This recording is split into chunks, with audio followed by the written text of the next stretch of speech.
PR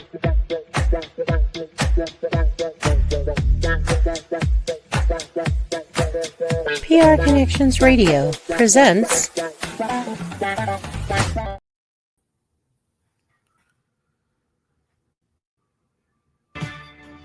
Since 1978, the National Youth Advocate Program, known as NYAP, has provided vital social services to children, families, and communities in a number of states throughout the nation.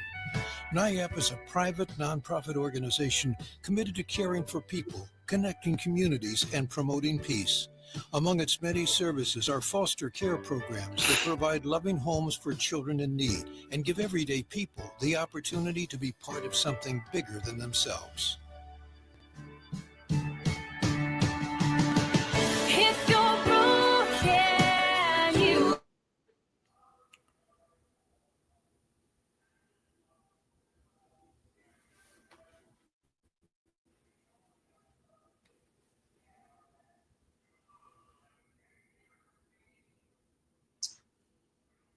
All righty.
Dana, are we cutting around all this?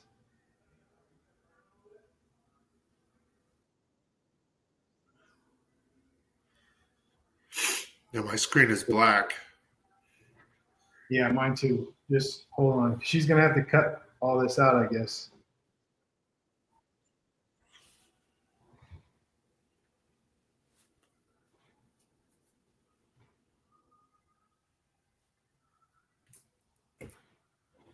Hello?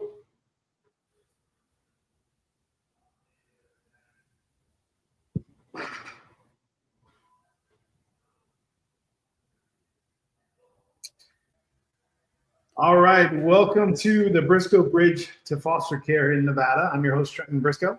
And I want to remind everyone up front, I'm a full disclaimer right away. We are not experts here. And the information about fostering can vary state by state. This podcast is simply here to help bridge the gap between those who don't know much about the system and want to learn and those who may be considering fostering themselves. So today I am excited to introduce a very special guest, Codie Scheinost. Codie grew up here in Las Vegas and spent a long time in the foster care system.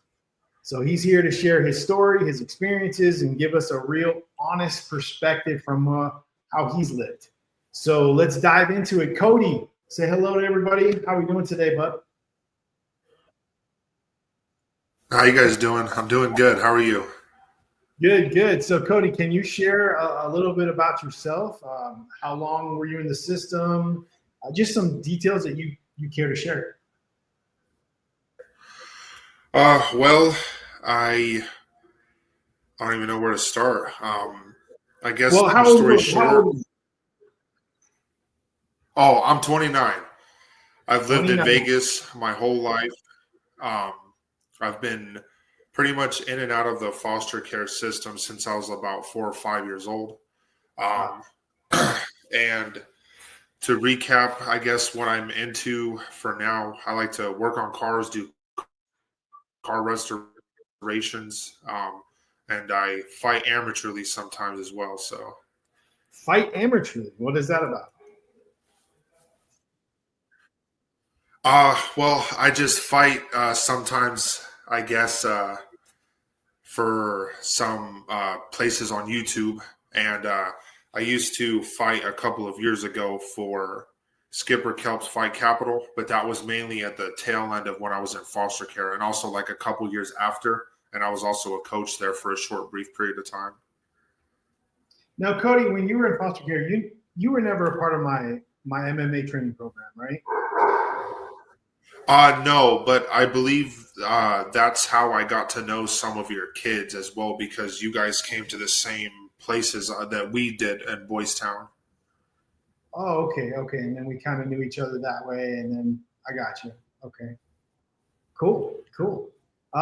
So what are some things that people may not understand about the foster care system?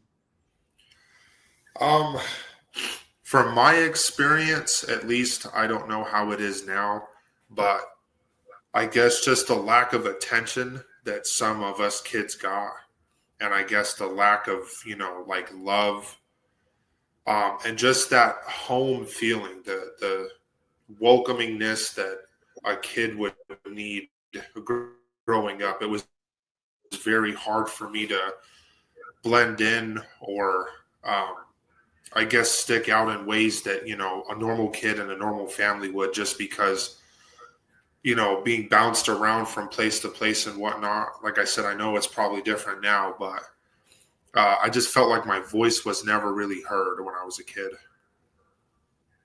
Well, I would think that maybe it's not too much different now. It just all really comes down to the luck of the draw and what family you find yourself with, and how you're treated by that family. I know that me personally, I'm always looking for more quality people to become foster homes. And I also want to make sure I train them and tell them things, not train them, but just really instill upon them ways to help and understand you kids that come from the system. I know it's a lot different than just your normal situation. And I think that's key. And I think you brought that up. So do you remember how many homes that you've been to? Do you have a number at all? Any ideas? I was in a lot. Yeah, I was probably about 5 or 6. Okay. That's not including like the times that I spent in West Care or child, just due to the fact of, I guess the house is not working out or issues. I guess when I was younger, I didn't understand why I kept getting bounced from place to place, but just based on like memories and stuff like that, it has to do with, the people that are fostering a family and kid to kid. But that was a lot that played a part when I was younger as well. Not having a solid place to stay and not having like a mother or father figure I could really count on, because after a while it became to like, how soon am I going to move, or how soon am I going to, have to leave this place? You just start becoming like hopeless in a way. Nice. Yeah. So it's kind of like you can't really make friends because you're going to lose them. You can't even get comfortable at a house because you might get moved from that house anyway. So yeah. Well, not only that too, it just becomes a part of like who you are. For me, I never really tried to get close to the people that was fostering me, because I knew it was only going to be a matter of time before I had to move somewhere else. Or when it came to being in school or talking to somebody or making friends, I became closed off after a while. And to me, it was pointless to try to make friends, knowing that wasn't ever going to be a permanent, solution or a permanent stay when it came to, living with people. And I can feel like a lot of kids would relate, at least from my generation of kids that were in foster care. It was very difficult to open up. It was very difficult to voice your opinion out there, because you try to build a bond with somebody, and then 3-4 weeks later, you get placed somewhere else, or you get put back into the system, and you're waiting for however long it is to try to find somebody else. Yeah, It's got to be tough, man. And I know I had, you know me, I had kids in my house, and I heard a lot of the stories. It's such a hard situation all around, and some of the parents that are out there, I think some of them were in it for the right reasons, and some are not. Some are, and sometimes I don't think they realize what they're doing or what they're not doing. You know, and let's face it, you know, I had a lot of kids come through my house. You knew plenty of them.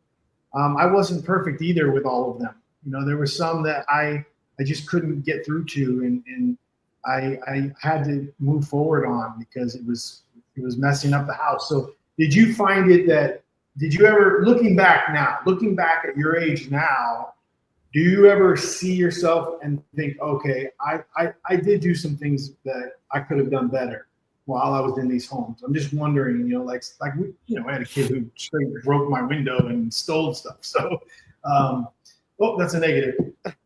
So give me two positives.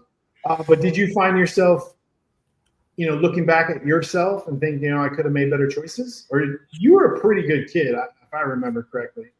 I had a couple of hiccups, and I guess for my particular situation, it was just there was like a rough patch pretty much when I was at Boys Town, let's say, because I was in there for a couple of years. I think about 3 or 4 years, if I remember.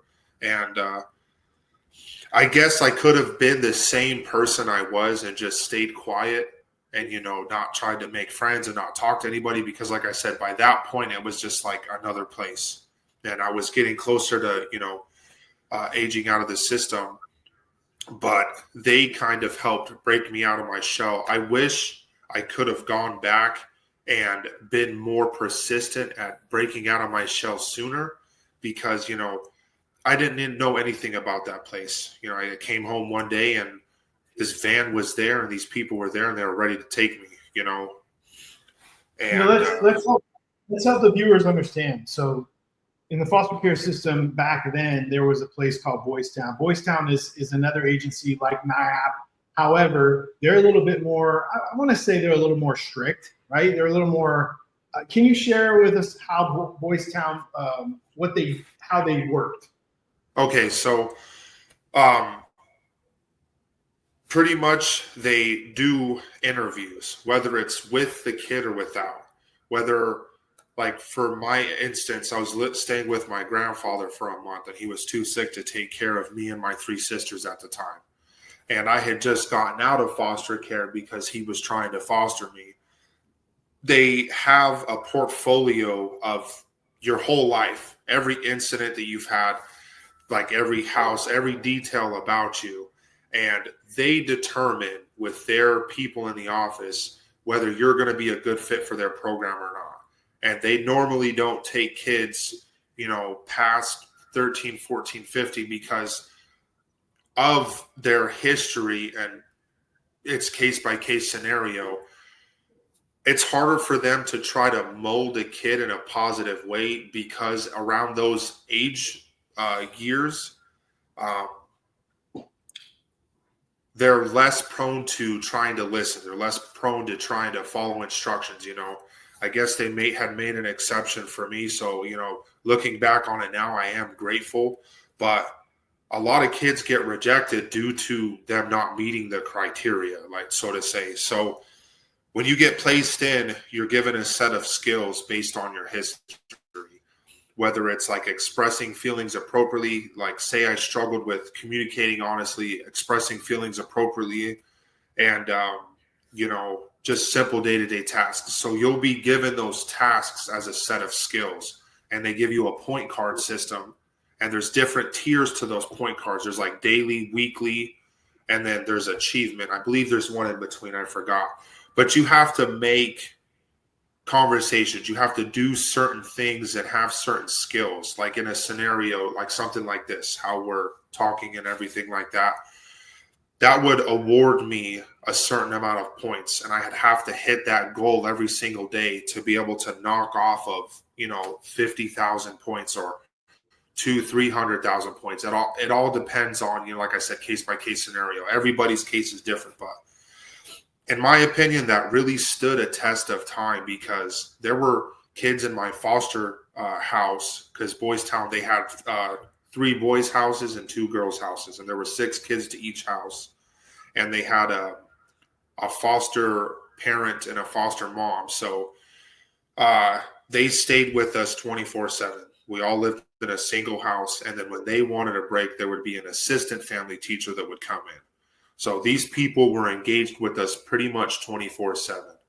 So a lot of kids struggled to move up in the point system, from daily to weekly 6, and from weekly 6 to weekly 3. Sometimes you could go back from weekly 3, which you're pretty much almost, no point card, none of that stuff, because that's what achievement is. When you're at achievement, you pretty much have mastered all of the skills that you have been given. And every time that you, I guess, go up in the levels, you're given a different set of skills. It's all to try to make you into nothing but a positive person. That way, everything that you struggled with in the past and everything that you're kind of still struggling with now, at the end of the day, that you'll be, almost 100% good at. That's pretty much to sum it up, long story long. But no, that's good. No, I appreciate that. And I think, I know Boys Town is not happening anymore. The houses have been given up or whatnot. I'm not sure what they're doing. I know they're in schools now, but they're not. I don't think they have group homes anymore. Yeah, so the funding actually fell through. A lot of our funding came from the UFC. But, yeah, the houses got sold, and they only have an office off of Mojave. They still have family teachers, but they do house calls now. So they don't have a house that, kids can go to. Well, I don't know too much about that scenario because I was one of the last kids to leave before they fully shut down. So this house pretty much gave you way more structure. Am I right? Compared to all the other homes? Absolutely. Yeah. So let me ask you, with that structure yourself, did you find that to be a great place to be for you? Did it work for you? Did Boys Town work for you? When you finally went there, did you feel like at first? Did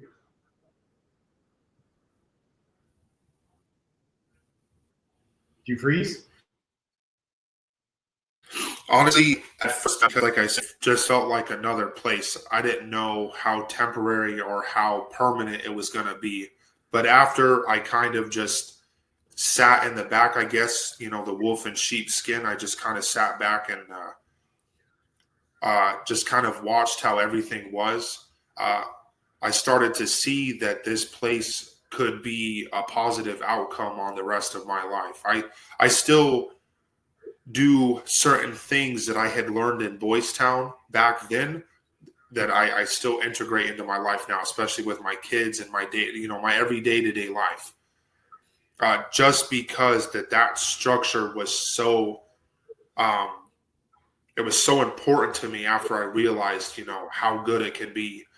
Like I said, I still use it from day to day, to this day. And I've been out of foster care now for, I think, over like 10 years. So it's definitely left something in you. It's definitely done that over time, looking back. Absolutely. Do you have any other positive memories that you can think of besides Boys Town and with a foster home? And what can you tell me about those and what are they? As quick as you can. You don't have to tell too much of a story. Yeah. Not really, other than aside from living with you for, about like 6 months. I don't think anything has came close or tried or can top Boys Town. My experiences with the other homes weren't really that good.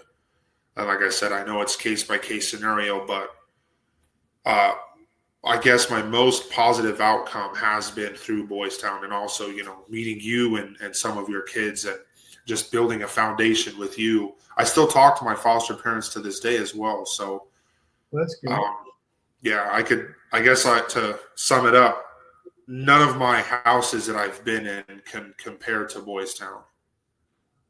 Because you made that bonding friendship there. You were able to do it. You were there for, how long were you there for again?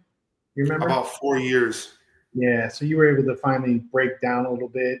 And as you get older, you get into your teens, you tend to become your own person. You tend to start talking more. That goes across the board. So when you're little and young and you're getting thrown from house to house, you're definitely going to be quiet and not know what to do. That happens with all the ones that are young and small. And I don't know. Speaking from a kid's aspect too, like I said, I felt that way after a while because it just became a repetitive thing, and I just felt like there was no end to it. But when I had gotten into Boys Town, I chose to give it a chance, although I had given every other place a chance. But after sitting back and watching how that program worked and being able to understand what the outcome could be, as long as I, put my nose to the grindstone and I just did what I had to do. Like I said, I wish I could go back and redo it again, and try to make some improvements, as in me being able to be more engaging at the beginning instead of being so closed off. But I mean, it was a very good experience for me as well. Codie, let me ask you a question. Have you ever run away from a foster home? Like you ran away and never went back and got moved somewhere? Okay. How old were you when you ran away? Probably about 12, 13. Okay. Let me ask you, what was going on in your head when you ran away? Like really, like I want you to go back in time, focus, and think about really deep down what made you run away. And if it's too in depth because of a situation that happened, you don't have to tell us the details, but just kind of help us understand, because what happens, a lot of these kids, a lot of you guys run away. Right? I had it even in my house, dude. A lot of the kids, them. But it's not the typical, they don't run away for the typical reasons. And I just wanted to hear your feelings on it and what you went through when you ran away. Well, compared to how it was in Boys Town, some of the kids running away, and I guess compared to some of the kids that I knew that were in your program that ran away, were for, I guess, it's just like if a regular son and father were to get in an argument and they run away. That's the way I see it when it was in Boys Town and when it was with the kids in your place. It was over a disagreement. Nope, you can't have snacks this early or something like that. And I've seen it happen plenty of times. I have had to run away from situations like when it had come to abuse or the lack of like nurturing, I guess, and it's not so like getting along with the kids, because I had that issue too. I've had to run away for, just getting into too many fights with the other foster kids, or I was in a house where it was a mother and father and they had their own kid. And I constantly had to deal with hearing from that kid that I was going to be the one to try to replace him, this, that, and the other. And the other incidents was, like I said, it did have to do with abuse. So I physically couldn't be there any longer because I genuinely at that time feared for my life. And I just didn't feel like calling the cops would do anything, because another issue I had in the past was some of these people weren't in it for the right intentions and they just wanted the money. And as long as I had a bed, there was food in the fridge and the pantry, and then I had clothes on my back, nobody would really bat an eye about it. So I felt like at a young age, my voice didn't have any effect. So I just opted out for the next best thing. If I had the capability to run away and fend for myself for a little bit before I was either taken back to Child Haven or placed somewhere else, I was definitely going to jump on that opportunity, because I just couldn't be in a house that I was, being abused in. Right. Well, it's rough, man. It's rough. I like that you pointed out why some of the kids run away too. They run away just because. But like disagreements and then you run away. It's crazy because I know I had disagreements with my dad. I never ran, but I get why you do it, because you're just going to probably get kicked to the curb anyway. So you might as well run away and beat them to it, No, go ahead. Well, I was going to say, I see it more as, in some cases, not all, but I see it more as control. You have control of the outcome if you run away rather than keep getting into issues and then you become the bad guy, right? Well, some of these kids that were in Boys Town, like I said, some of these kids that were in your house, they wanted to have, I guess not more freedom to say that, just like with certain stuff, there were kids in my foster house that were eating all the food at night. And then they started putting locks on the doors and everything. This wasn't in Boys Town. This was in a house before. And I guess times were tough for these foster parents, and they were trying to have a sit down and a talk about, we need to start portioning food and this and that. And one of the kids just got up and, was like, oh, there's no way I'm going to get starved over here. And they just took off. And I've seen people as little as a disagreement, like you didn't do your schoolwork at school, what's going on? You're going to sit down until your schoolwork's completed, and bam, they take off. I'm not going to listen to this. You're not my parents. Yeah. And these are typically the teenage kids, And so one of the things I want to point out about that kind of stuff, Codie, and this is another reason why I think my house was better at that. I really focused on giving the kids a voice when they walk in the door. I focused on having everybody come as a group and talk and give them their voice. And if you have a problem with someone else in the house, let's talk about it. And I became Dr. Phil, and it enabled everybody to kind of feel like they were a part of a team. And I think that's why a lot of kids lasted a lot longer at my house. But we still had the runaways. And I found it that all the kids liked to run away in the summertime because they wanted to go out and party with their friends. And they were so used to doing that while they're in foster care, the summer months. They would find each other and go hang out and party and sleep at each other's houses wherever they could find it.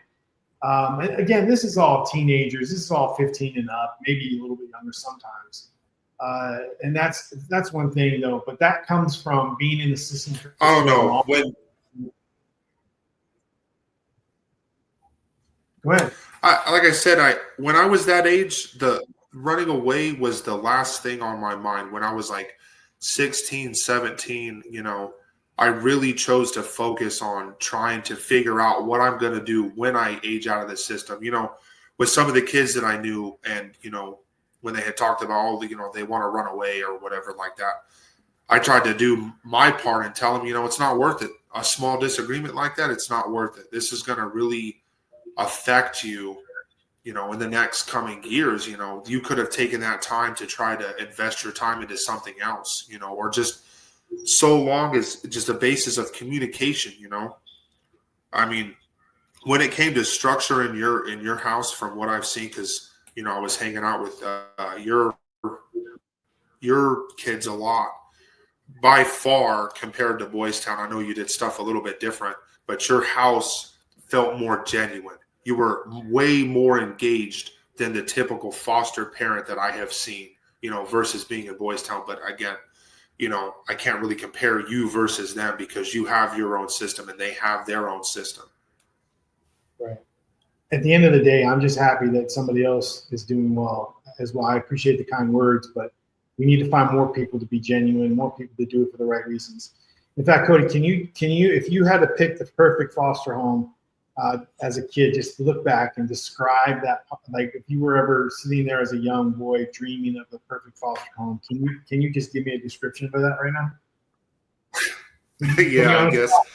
When you're on the spot, come on.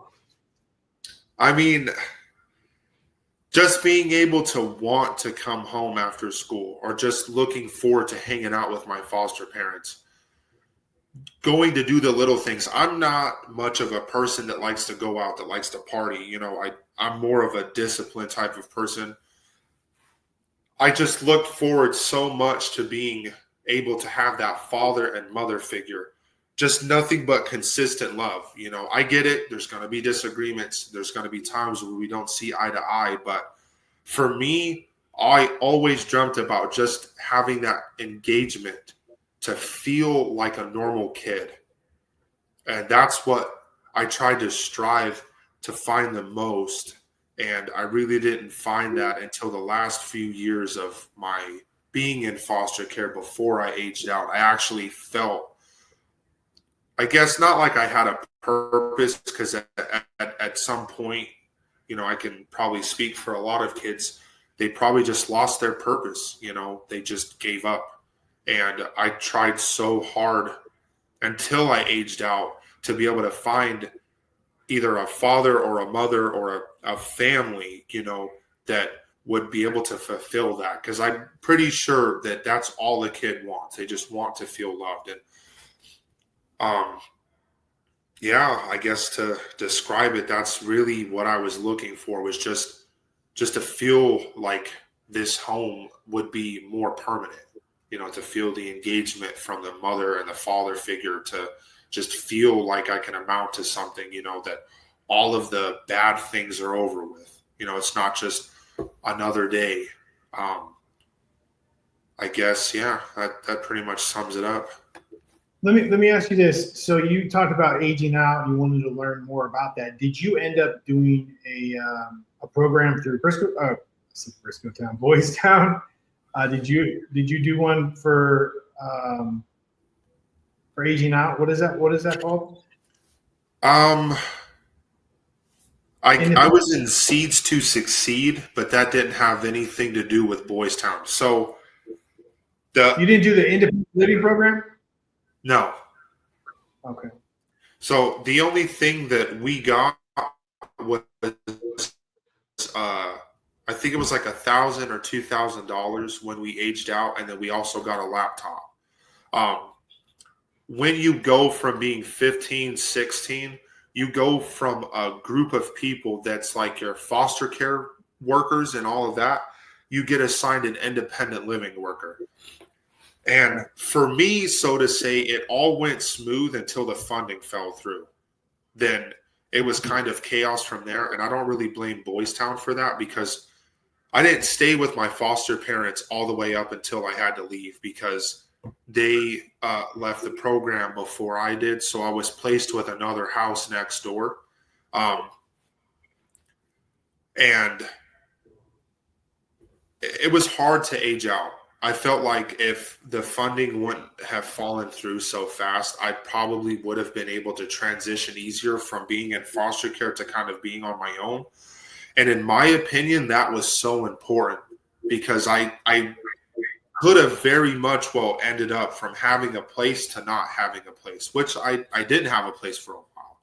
And if it wasn't for me taking on the fighting aspect of it, because that's something that Boys Town offered. They had a partnership with the UFC, so I was able to go and fight and train and stuff like that. If it wasn't for that specific aspect, I felt like I would have fell flat on my face. And the structure to transition me from being in foster care to being, like, you know, on my own, it was very difficult. And I felt like that was important. I felt like there should be more attention towards that transition-wise. But as in, like, programs, no, I wasn't in any programs like that. So, yeah, I know. I know there were some of my kids were in them, and they stayed in them till they were 22 years old, and they were able to live at a place that was part of that program, and they had kind of like a big brother dad that was there for them. I'm actually in the process of trying to get NIAP to start an independent living program called Success. And it's something that I found somebody who has a great program to help the kids learn, start at age 15 and work them way up. So I'm hoping to implement that pretty soon. So, yeah, man. I do have, what was that last question I was thinking of? Oh, I think where this is going with you today, I think we can end on this for you. Is there any advice that you would give to anyone who's considering becoming a foster?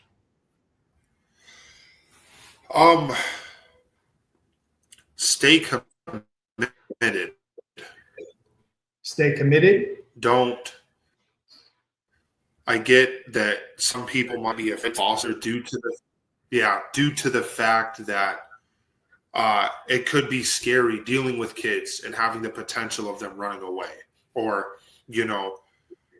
stuff not working out once or twice, the first time. Maybe you take on a kid and it doesn't work out, and you get upset. I know some people are emotional when it comes to trying to help others. But I guess to add on to like anybody that's willing to become a foster parent, just stay consistent with it. And please don't ever give up on doing it. If it's really a passion that you want to do, just, in my opinion, it needs to be 100% or nothing. There's really no in between. And I know at times that it may be a lot of work, but these kids really depend on you, because you are going to be a part of their lives that could affect them in either a positive or a negative way, for the next, 10, 20, 30, 40 years. I really encourage those people to just be there for these kids. And I'm going to piggyback that a little bit, Codie. I fostered for a while, and I had a lot of kids come to my house, and there were often times where I felt like I wasn't appreciated. There was often times where I felt like I couldn't do my job. There was often times where I just felt like I wasn't good enough to do what I was doing. But then over time, I've had some of you guys reach out to me over the years and just say a couple things to make me feel so amazing, man, and grateful for. I learned a lot from you guys too, and the other night you and I were talking, and I got I was on the phone, so you didn't know it, but you got me a little teary-eyed, brother, and I appreciate the kind words that you gave me. I wish things were always different for everyone, but I look at life like this. You are where you are. The past is a past. We got to learn from the past, and now we got to move forward. And there's nobody to make excuses except yourself. You make the choices from this point on. And it stinks that you're in foster care. It stinks that you were in foster care, but you're alive, and you can make things happen no matter what. Just you. It's a mindset. Change your mindset and move forward and be strong. I Absolutely. know it's not easy. Don't get me wrong. It's not easy. But if you don't want to listen to what I have to say right now, you're making it harder on yourself. All right. Codie, thank you so much. I'm going to do my sign off here. And we'll see you soon. It's going to be a wrap for the episode of Brisco Bridge to Foster Care in Nevada. I want to thank Codie for coming out, sharing his story. It's voices like that are going to help people understand and shed a light on foster care and the inside. Thank you guys for having me. Yeah. Before we go, just a quick reminder: if you're interested in learning more about getting involved, you have my phone number right here. You have our website. You can also. I'm starting a weekly foster care informational brunch. That's right. I will be there every Thursday from 11 a.m. to 1 p.m. at Union Biscuit. This is behind IKEA. If you can make it there, come on down. It's a great way to ask questions, connect, and I love to feed people, because breaking bread together is the best way to become a family together. And don't forget, coming up June 26th, we have our 6 to 8 p.m. Knights of the Round Table Business Mixer, sponsored by the National Youth Advocate Program, because we need other businesses to come together and help us. And by that, we help them. It's a great way to network and blah, blah, blah. Thanks for tuning in. And remember, opening your home to foster care doesn't just help a child. It'll also change your life too. That's it. Thank you so much, Codie. You rock, brother. And we are out.